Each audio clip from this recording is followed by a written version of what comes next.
father was a baker, still is. I mean, he's over 80, still going strong. And his father was an amateur singer. And I said to him, what did your father have a good voice? He said, well, I tell you what he tells me. He says, if I'd had a voice like him, I could really have made a career for myself. And that's the way he is. He's sufficiently self-confident to be able to be low-key, take the mickey out of himself. What about your career and taking the mickey out of yourself? I mean, you've gone into the media from being a government minister, which is a heck of a change. I mean, do you miss the cut and thrust of ministerial politics? No, I mean, I suddenly realised when I left the government, I mean, I perhaps chose an unfortunate way of going. I should have chosen a quieter way of bowing out. But you really rather set the trend, David, actually. I mean, they're all trying to get on the bandwagon now. Yes, I've perhaps created a trend. But I spent almost half my adult life as a minister, 11 years. I enjoyed it hugely. But, there is a life outside of that. I didn't want to hang around on the sidelines being bitter and twisted. There are one or two precedents for that, as we shan't name names and point the finger. But do you feel that when you've been in the wilderness long enough, are you really ready for the call when it comes? But I don't feel I'm in the wilderness, I mean, I appear on all the political programmes. I'm still a very active member of Parliament. Oh, yeah, but talking about it's one thing. Actually being involved in doing it, as you must know, is quite another. Yeah, but 11 years was a good long time, and I actually feel I'm doing a whole range of other things now. So you wouldn't go back if they asked you? Oh, well, I don't know about that, but I think the great thing is that, you never say never, do you? I mean, but what I'm not doing is hanging around the place saying that John Major gets a job, I mean, as far as I'm concerned, I think you have two choices. Great problem with politicians, particularly politicians who, have a sort of career hiccup, is that they can get bitter. It's the occupational hazard of politicians, bitterness. Because somebody once said every political career ends in tears, and so it does, some sooner than later. Even poor Mrs. Thatcher doesn't appear to be the happiest of people, does she? And she was Prime Minister for 11 years. So, I mean, basically, as far as I'm concerned, what I've always wanted to be is to be busy and fulfilled. And, I get a big kick out of doing a good range of different things. I mean, I think it's great that someone will fly you out to spend an afternoon recording a program with Luciano Pavarotti. If you're a music fan, that's what you want to do. By the same token, if someone's prepared to pay me to sit in the studio for an hour and a half talking about football, I think, great, let's have some more of that. Presumably you're also earning a damn sight more money than you earned as government. Well, I have to concede that no one goes into politics for the money. You're doing quite a lot of after-dinner speaking now. Yes, I do quite a lot of after-dinner speaking, particularly for groups like the Lord's Taverners. I tell you that I actually enjoy after-dinner speaking. I enjoy, the kind of conviviality of an evening where a lot of people have paid a lot of money for a good cause. They want to be entertained. What sort of jokes? Oh, a whole range of jokes. Well, I mean, not all of them suitable for this program, but I think the idea is that people come and enjoy themselves, and you raise a lot of money. I mean, I do a lot of speaking for the Lord's Taverners, and we raise nearly £2 million a year for handicapped children and to give underprivileged youngsters the chance to go and participate in cricket and games like that. And I think that's worth doing, I mean, I find that a good way of spending my time. You're also putting yourself as a bit of an Aunt Sally, in that you must be a very vulnerable position. I mean, bearing in mind the events of the past, do you not feel nervous or a bit in trepidation when you stand up in front of an audience, thinking, oh my goodness, here we go, the jokes are all going to come thick and fast? Absolutely not, because the thing about it is that, look, most people, very few people have unblemished private lives, and the amazing thing I find is that people are warmer and more friendly to me now than ever they were. Why do you think that is? Well, I think that people probably feel that they're but for the grace of God, and they also feel that there's, politicians, okay, very few people feel sorry for politicians, and I don't think anybody wants, to create a great wave of national sympathy for politicians. But, if you trip up in a way that is commonplace, I mean, hardly anybody has not had the kind of experiences that I went through. They're not quite so spectacular. The way that some of the papers will come and really relish in rubbing your nose. And I think a lot of people think, well, hell, he's been through that, fine, and I probably emerged the better for it. Certainly I can walk down the street and be greeted warmly by many more people than before I started out. Yeah, but I bet you wish it hadn't happened. Well, I mean, there's really no point in that. I've been very lucky, I was brought up in a small town in Dorset, a very ordinary background. I got into the cabinet when I was 40, but, it's not always a substitute for real life. And I actually now find that I've got lots of good things going. I don't feel sorry for myself. Look, if somebody had said to me, you know, you're dying of cancer, instead of saying to me, your private life's going to be splashed all over the People newspaper, I know which one I would have preferred. Okay, maybe I would have preferred to have had neither, and certainly it caused a lot of unhappiness, you know, to people close to me. Isn't that the big thing, though, is the worry, the family front? I mean, yeah, but, you know, equally everyone, you know, shares in the success that one is now having. And also, I have to say that, you know, so far as I'm concerned, I would never have discovered that I can write for the newspapers, that I can do 606, you know, I mean, that I can interview Pavarotti, that I can do a whole host of other things. I mean, I actually enjoy every day, and probably, in truth, you know, it's a bit like that joke about the diet. You know, the fellow goes to his doctor, and he says, "Doctor, I want to lose weight, but I don't want to give up eating." And the doctor says, "Well, there is this new treatment from the United States which involves an operation. They take out all the major bones in your body." And he says, "And afterwards, not only do you weigh less, but you look a lot more relaxed."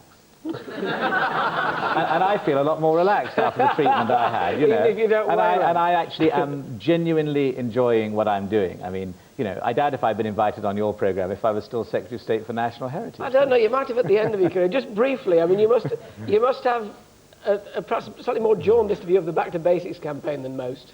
No, I mean, I think that was distorted. I mean, I think what the Prime Minister's talking about is fundamental principles. I don't think he ever intended it to be distorted in the way that it was. But, you know, it's a very rancid atmosphere in politics at the moment. There's a great head-to-head between politicians and the press. There's an obsession with people's private lives. Even poor old Dennis Skinner's getting it in the neck now, you know.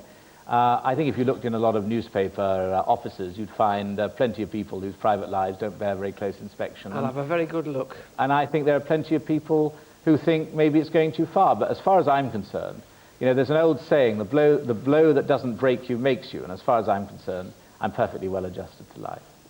Great to meet you. Ladies and gentlemen, David Mellor.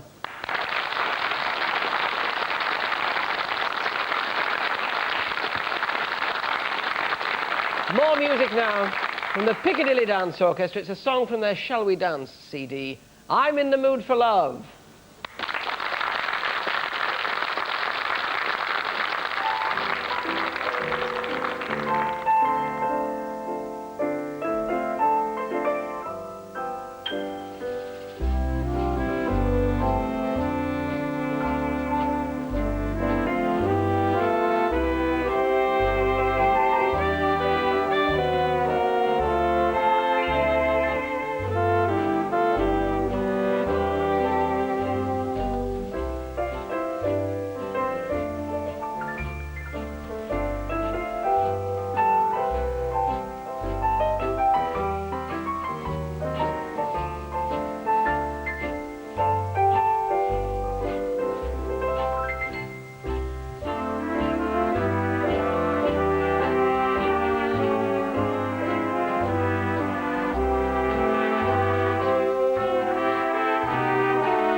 Stop to think of whether this little dream might fade.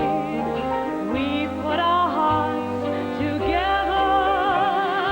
Now we are one. I'm not afraid if there's a cloud above. If it should rain, we'll let it. But for tonight, forget it. I'm in the mood for love.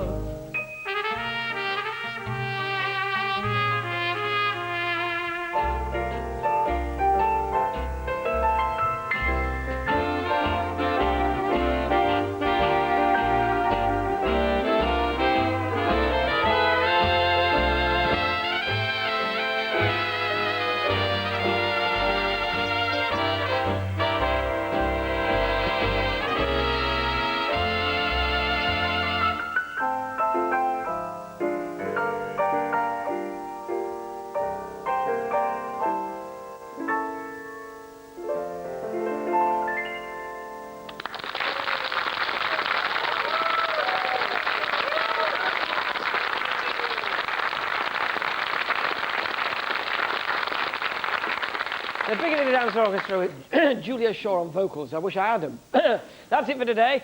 Thanks to Frank and both the Davids. Judy's here tomorrow with Kenneth Cope and Ned Sherrin. I'll be back on Monday, frog and vocal cords willing. See you then. Bye-bye.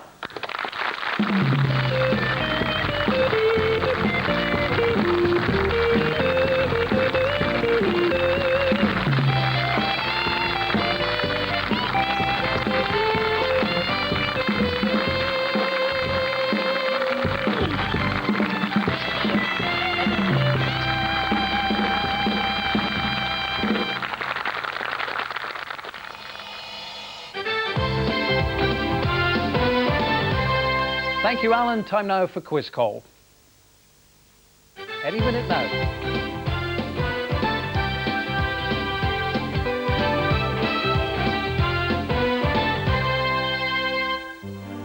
Oh, here it is. Yes, today on Quiz Call, you and a partner have the chance to visit the picturesque island of Guernsey. You'll fly from Stansted Airport and stay at the prestigious Grand Mar Hotel and Country Club. With blue seas and lush vegetation, Guernsey has always been the luxury destination on Britain's doorstep. And with complimentary car hire, you can explore all the delights of this unspoilt island.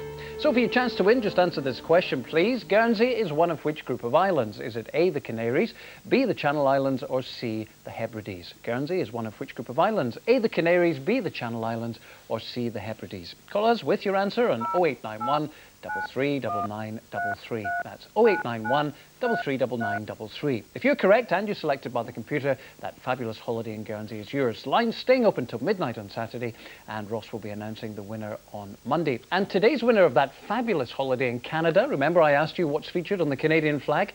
The answer, of course, a maple leaf. And the winner is Roy Cast of Upminster in Essex. Congratulations, Roy. Have a great holiday. Now let's look back to Good Morning. And this morning our phone-in topic was vasectomies, and Dr. Mark Porter was in hand to offer advice there. What sort of response to the phone-in there, Mark? Well, we had a massive response, and predictably, once again, it was more women than men. We seem to, whatever issue we talk about, more women phone up than men. But we've had a few from the men here. Mr. Dowes from Macclesfield says men should be encouraged to go for vasectomies. I had mine 26 years ago, and I've had no problems since. But after the op, you need to go for at least 3 sperm counts to make sure you're clear. Well, that's not actually quite true.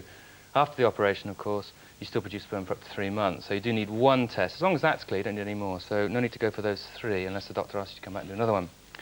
Patrick O'Donnell from Inverness. I've been thinking about having a vasectomy, but have been told it increases your chances of getting cancer. Is this true? 2 areas of worry here. One is prostate cancer, maybe a small link, but probably not thought to be that significant. And another is testicular cancer, and no evidence of a link at all there. And the last one, Sue from Suffolk. People should think very carefully before deciding to have a vasectomy. You never know what the future may hold. And I can't stress the importance of this enough. This is all about counselling. If you have a vasectomy, it should be regarded as being irreversible, and therefore don't depend on doctors being able to reverse the operation to make you fertile again. So do think very carefully, and that's why doctors aren't keen on doing vasectomies on young people. Well, somebody phoned in, Les phoned in from London. Vasectomies do not hurt. I'm a PT instructor and took troops on a 10-mile run soon after I had my operation. So good on Les, and it proves it doesn't have to be a painful Lucky thing. chap, we get it right sometimes. OK, Mark, thanks very much indeed. It brings us to the end of another morning. Join us again tomorrow at 9:05. And on Good Morning tomorrow, there's a star-studded lineup, including the man who's in the news today, Roy Hattersley. He's retiring and he's telling us why tomorrow. Also Larry Turner and the winner of our tie competition. See you tomorrow. Bye-bye. Ruby Wax and Michael Palin are with me in the upcoming edition of the show that squeezes the whole world into a square hole and shoots it at your eyes with all the speed and power of a train through the Channel Tunnel. With factual updates, fictional downloads, lateral input, digital output.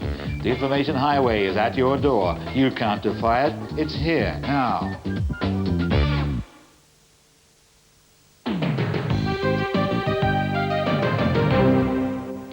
Hello, good afternoon. The main stories from the Look North newsroom this Thursday lunchtime. A coroner tells how images of West Yorkshire's worst road tragedy will haunt him forever. And hundreds of families in Clunis face another freezing night without heating. The Deputy Coroner of West Yorkshire has been telling how the images of the Sorby Bridge road crash will haunt him for the rest of his life. And he promised the inquest will endeavour to find the true facts behind what he called a terrible tragedy. 6 people, including a 2-year-old child, died in the crash last September. Today, the inquest into their deaths has been resumed.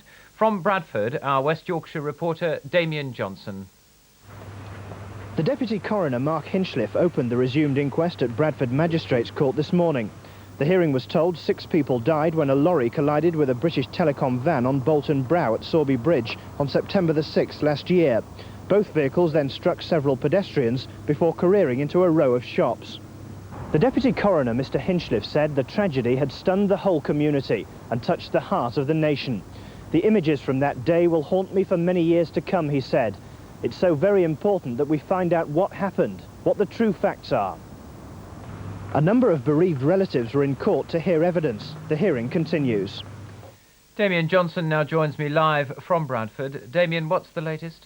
Peter, there have been dramatic developments in the last few minutes. The court's been hearing evidence from PC David Williams, a vehicle examiner with West Yorkshire Police, who said all the 8 brakes on the heavy goods vehicle at the centre of the Sorby Bridge crash showed signs of excessive wear. Some of the brake shoes, he said, were worn down to the rivets. The lorry in question is owned by Fewston Transport of Skipton. The hearing continues this afternoon. Thank you, Damien. Hundreds of homes in West Yorkshire are still without gas after a water mains burst flooded gas mains in Clunis. Some residents have been told that they could face another freezing night without heat. Gillian Baxter reports. 550 homes in the villages of Flockton, Grangemore and Breastfield had to have their gas supplies cut off yesterday afternoon after the water mains burst. More than 70 British Gas engineers are having to visit each house in the area to check meters and appliances for water. It's a big operation. We have to be sure that the thing is carried out safely. And when we have water in the gas main system, we have to be very careful bringing gas back on in a controlled manner. We've had to go up to my mum's to keep warm and things like that. Last night especially because it was very cold. We're having to put extra blankets on the bed, you see. But there's only my wife and I, you see. All the little ones have gone. British Gas has warned that it will probably be not until tomorrow before all homes are reconnected. On the 4th day of the trial of the show jumper Harvey Smith, the jury has been hearing the closing speeches. Mr Smith denies charges of assault on a greenkeeper at Baildon Golf Course near Bradford last February. Geeta Gurumurthy has been at Bradford Crown Court. In court, the prosecution has claimed Harvey Smith is lying about the events of last February on Baildon Moor Golf Course. They claim he lost his temper with greenkeeper Richard Haley and struck him, pushing him into a tractor. The injury needed 5 stitches. Prosecuting Gerald Lumley said despite the image of a bluff Yorkshireman, the straight as a die man, Harvey Smith had lied because he couldn't take responsibility for what he'd done. The defence dismissed the claims as farcical. The jury is expected to return a verdict later today. And that's it from us this Thursday lunchtime. The next Today is on BBC2 at 5 to 4. Have a good afternoon. The weather forecast finally. Here's the details then. Well, it's going to be dry this afternoon, better than it has been for the last 48 hours or so. Cloudy and cold this afternoon, with temperatures at best this afternoon in just a light northeasterly wind around 3 Celsius, that's 37 Fahrenheit. No snow tonight, dry and very cold, temperatures down to -3 Celsius. One of the RAF's most famous fighter squadrons disbands this week. After the removal of 23 Squadron, the numbers of frontline fighters in the UK will dwindle to 90. Close up north follows the Red Eagles as they close the flight log of 23 Fighter Squadron at RAF Leeming.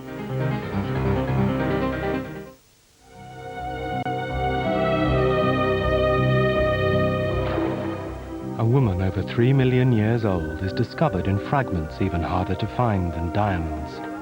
That night, as the fossil hunters celebrate, one song is played on the radio. Lucy, as she was soon named, was to turn the story of our origins upside down. Join fossil hunter Don Johansson as he goes in search of our ancestors, tonight at 9:30 on BBC2. Now, the 1 o'clock news on BBC1 with John Tuser.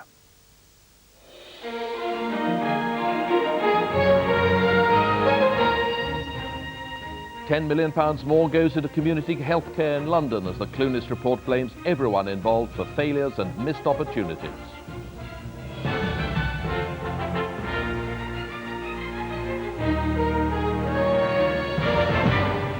Good afternoon. This morning's official report into the murder of Jonathan Zito by the violent schizophrenic Christopher Clunis last July blames everyone, from the police to the local authority, for allowing Clunis to be free.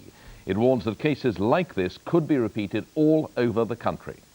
This morning's other main news: President Yeltsin appeals for reconciliation and an end to vengeance in Russia's politics as two former colleagues warn of the danger of civil war. British Gas cuts 5,000 more jobs and its results plunge into the red by £600 million.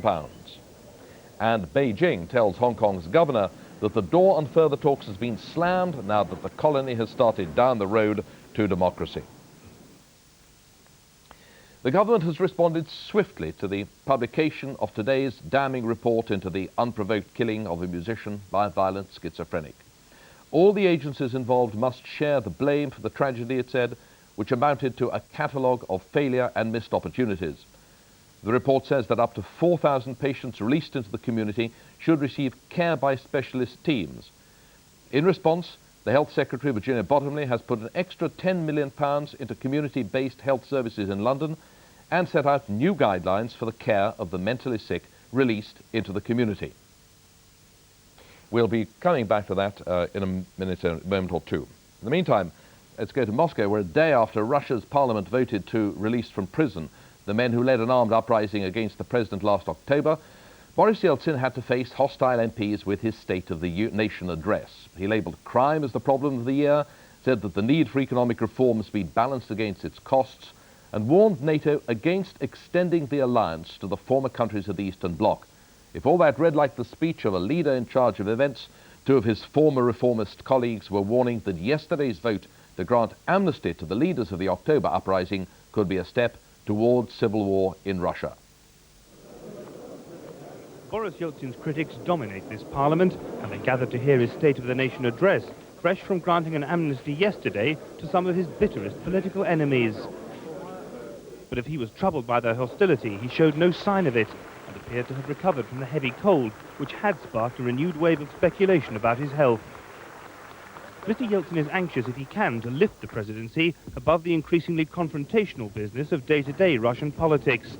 So his only fleeting reference to the amnesty was cautious rather than critical. There are those in the opposition who still want to take revenge by force. And on both sides, some people are blinded by the thirst for ideological revenge. But reconciliation doesn't mean forgiving everybody.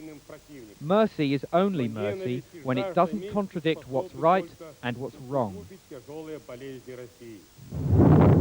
The defeat last October of the rebels who tried to overthrow Boris Yeltsin had appeared to represent a final victory for the reforms he championed. But it was his communist and nationalist critics who triumphed in December's parliamentary elections, forcing radical ministers out of government and leaving Mr. Yeltsin facing a new parliament almost as hostile and intractable as the old. The president's response has been to shift his political ground. Talk of the need for reform now is tempered by an awareness of the hardship it has produced. And Mr. Yeltsin has stolen his opponent's populist clothes, arguing that fighting crime of all sorts should now be his government's top priority. Parliament has to pass emergency measures to deal with this crime wave, although we must be sure not to violate our citizens' rights. We must combat street crime and organised crime, which is trying to strangle the state itself. It was a speech received as Mr. Yeltsin would have expected, politely, not enthusiastically. I would prefer this report more short, much more focused on 3 or 4 the most important issues, which are now the main issues of political discussions. There's nothing in it, nothing even to be annoyed with. An old Communist Party official wouldn't have come up with this. It's about nothing. You'd think it was written by a computer. Boris Yeltsin enjoys enormous theoretical power, but the depth of this country's economic crisis and the strength of the opposition in Parliament limit his room for manoeuvre. So this State of the Nation address was better at analysing Russia's problems than in suggesting solutions to them. Kevin Connolly, BBC News, Moscow. A short time ago, I spoke to Boris Fyodorov, the leading economic reformer who recently resigned as President Yeltsin's finance minister. I asked him whether Mr. Yeltsin could now realistically press ahead with his economic reforms. Well, in Russia it's always possible, and I'm glad that at least the President confirmed his adherence to the principles of reform. And some of the things he said, and especially things which are in the written text of the speech which was handed out to the deputies, are quite encouraging. So he confirmed the reform course, and at least he didn't say anything to support the recent corrections to the policy which were voiced by certain members of the government. I find this encouraging. And yet, is he really any longer in control, given the vote by Parliament yesterday on the subject of the amnesty? Isn't that a challenge to his political authority? Well, obviously this is a challenge, and obviously it's a very dangerous decision. I personally voted against it because I think that kills should not go unpunished. But I wouldn't dramatize too much this event. I do not think that the immediate reaction is very necessary. The legal experts will look at the matter, what is possible, what is not possible, and we shall see very soon how things are evolving. But you're insisting that Mr. Yeltsin is still in control despite yesterday's event? Yes, I fully believe it. And, but if he's got a government which isn't fully behind him on economic reform, as you've said, and a parliament which is challenging him, from the outside this looks a very weak position. Yes, this is a dangerous position, and I fear that we could come to the situation of last year, when President and Parliament were always at odds and fighting each other. But if you look objectively at the events of the last 2 years, even with the position of Parliament, we moved a lot forward, and President was quite strong. I do not wish, personally, the repetition of this experience. It is very dangerous. But still, at the moment, there should be no doubt, really, that President is in control. Finally, do you expect to see the leaders of last October's insurrection, Mr. Rutskoy, Mr. Hezbollah, free and out in the streets campaigning very soon? Well, it looks like it, and I think this would be destabilizing. If Mr. Rutskoy and Hezbollah are on TV or lead demonstrations, this obviously will lead to a lot of confrontation with the outcome which is not possible to forecast at the moment, unfortunately. Mr. Fyodorov, thank you very much. And back now to the report, the Clunis report on the murder of an innocent musician by a violent schizophrenic. We've just received this report from Fergus Walsh. Jane Zito had been married for only 3 months when her husband Jonathan was stabbed to death by a total stranger. The inquiry team say their report is intended to ensure that the tragedy that befell the couple and Christopher Clunis should not happen again. Mr. Clunis had a history of violent attacks. The inquiry team say the police failed to protect the public by not adequately pursuing serious complaints against him. We'll say a few words about both. Today's report, launched at a news conference, is highly critical of hospital and social services, saying the more disturbed Mr. Clunis became, the less effective the care he received. His care, as we have said in the report, was a catalogue of failure and missed opportunity. There isn't just one person or one service or one agency that we can say was at fault. The problem was cumulative. Among its recommendations, the Clunis report calls for a national register of vulnerable patients. This is coming into force in April. A supervised discharge order with patients liable to recall to hospital if they neglect treatment. Legislation is planned. More secure and general psychiatric beds for London and probably other inner cities are urgently needed. And a befriender should be appointed, who is a relative or friend, to keep in touch with the patient in the community. In interviews today, Mrs. Ito praised the report and its recommendations, but said she had little confidence that the Health Secretary, Virginia Bottomley, would carry them all out. Means investing in community care for people with mental illness. I'd ask her to look at why she's avoiding that, when obviously it results in loss of life and murder, and that's appalling. Lots of the professional people that I've spoken to have said that they have very little hope that this inquiry will achieve anything. But I think she needs to stand up and take account. The government has pledged an extra £10 million for community-based mental health services in London this year, and 170 more secure beds will be provided by 1995. At present, general psychiatric hospitals in London are grossly overstretched.